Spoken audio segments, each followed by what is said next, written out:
take 3 minutes and tell us about yourself. Sure. Well, thank you, ladies and gentlemen. It's a pleasure to be in front of you tonight. Tonight I'm going to talk to you about my experience and why I would be a conservative representative and voice for the 8th District. My experience earning a nomination to the United States Naval Academy from Bill Emerson, and then serving on active duty, and then coming home and working in my family business. And after that, I was recalled to Iraq for a year, better part of a year. My pleasure to serve there. Coming home from Iraq, had an opportunity to run for state representative and ran in that race and was elected. And then 2 years later, served as county commissioner, ran in that election. Serving overseas in the Navy gave me a unique perspective on other cultures, and it really made me appreciate common sense conservative values of the 8th District in my home. I was surprised to hear Congresswoman Emerson's resignation, or tenure resignation, and so when I went home and I told my wife about the plan and the news, she said, you know, honey, you've always been interested in that seat, and I'll support you.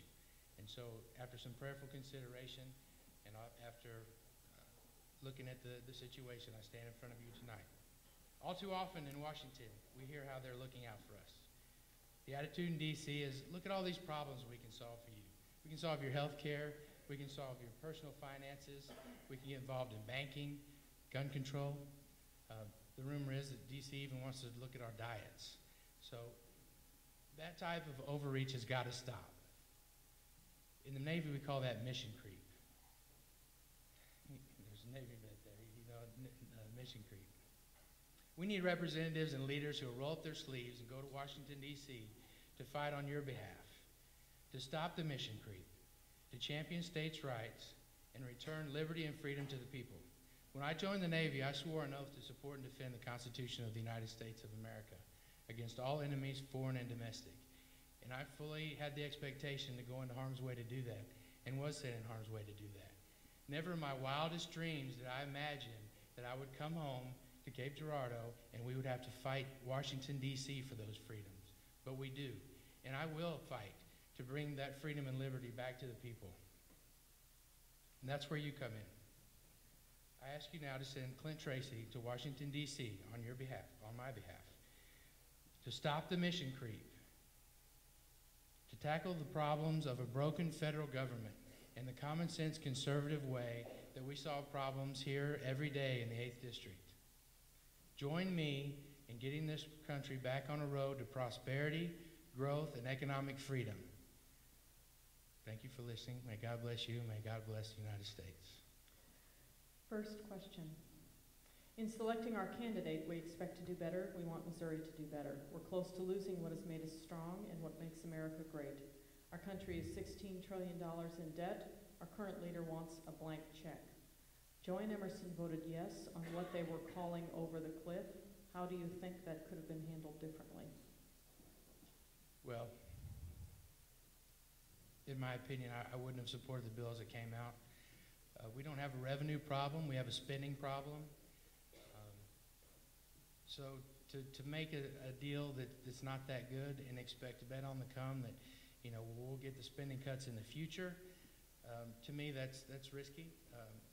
And if you're going to raise taxes, which no Republican wants to do, nor should you do, because I said we don't have a revenue problem, we have a spending problem. So we need to stop the bleeding, and we should have negotiated a better deal. There are 435 districts in the United States. Our district is rated the 8th poorest. Out of all the districts in Missouri, it is rated the poorest. The median income is $27,865, with a household income in Dent County of $32,991. What are your plans to change this? Well, I don't think there's any question that we're not the hardest working district in the whole nation. And so by putting that American ingenuity to try to grow and bring jobs to this area, we've got infrastructure, we've got ports. Agriculture is a huge industry in the 8th District, and we've got ports, like I said, up and down the Mississippi. There's no reason that we shouldn't be competitive on the world market. I mean, this district is blessed with natural resources, and from my involvement in the wood business, there's a lot of Missouri exports that go overseas, whether it's logs or rice or corn or beans. And so that's on the ag side. In Cape County, we just worked with P&G. They did a huge expansion, added millions of dollars of expansion and several jobs. And so going out and looking for companies who are willing to expand, that's what we need to do. The candidate selected for this vacancy will have to be capable of raising money. It's rumored perhaps $200,000 to $300,000. Do you feel you're capable of raising the required funds that it will take to win this race? And if so, tell us how you plan to do that. Absolutely. When I first ran for the House, it was when we had contribution limits. And so the most you could raise was $325. And it takes a lot of $325 and $100 and $50 checks to add up to $50,000. I think that's what I ended up raising. But here's the thing about raising money. If you can't believe in yourself enough to ask somebody for $1, then you shouldn't be in this business. You've got to be willing to put your name out there on the line, and at the same time, be willing to tell somebody who gave you money no. So there was a conflict there. You say, hey, look, I appreciate your support, but I'm not with you on that. And if that means you don't get any more money from them, that's fine. You just got to work harder and go get it from the folks in your district, the working folks. There's been much talk about gun control. Here in the Ozarks, most of us have and use guns. This level of freedom is something to be thankful for. We always want to keep this freedom. The person we select, we want to know without a shadow of doubt that that person would vote to keep this freedom if it comes to that. Please elaborate on your Second Amendment beliefs. I believe firmly in our right to bear arms. It goes back to our forefathers. Their intention wasn't that you'd have a shotgun so you could put food on the table. That was a given. That was a way of life back then. We have the Second Amendment because they understood what tyranny of government was, and that the people need to be able to protect themselves. It's, in my opinion, with the light of the recent tragedy in Connecticut, it's disingenuous for the other side to bring that up. That's a horrible, tragic event, but it doesn't have anything to do with guns. It has to do with the shooter. When politicians on each coast, they hold up a scary-looking gun and say, "Well, look at this. This is scary."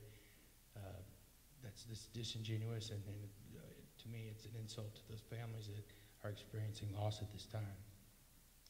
We felt this was an important question to ask. What is your position on stem cell research? Adult stem cells are fine, but that's kind of how I feel about that. Let's find other ways to work on that. I'm pro-life, so I don't believe in destroying fetuses for stem cells. Last question. We don't want a candidate that will take the easy path and put tough decisions off for another day because our children and our grandchildren's futures are at stake. Convince us that you wouldn't do that and why you are the best candidate for the vacancy. Well, I think we've seen Congress kick the can down the road long enough. And frankly, I'm tired of waiting for somebody else to solve the problem. I've got 2 young boys, and I don't expect them to shoulder our debt. So that's a responsibility that we have to stand up and take care of. We're in charge of that. We've got to make the proper cuts. We've got to adjust the entitlement system, but it's not fair to pass on to future generations a country that's in worse shape than we got it.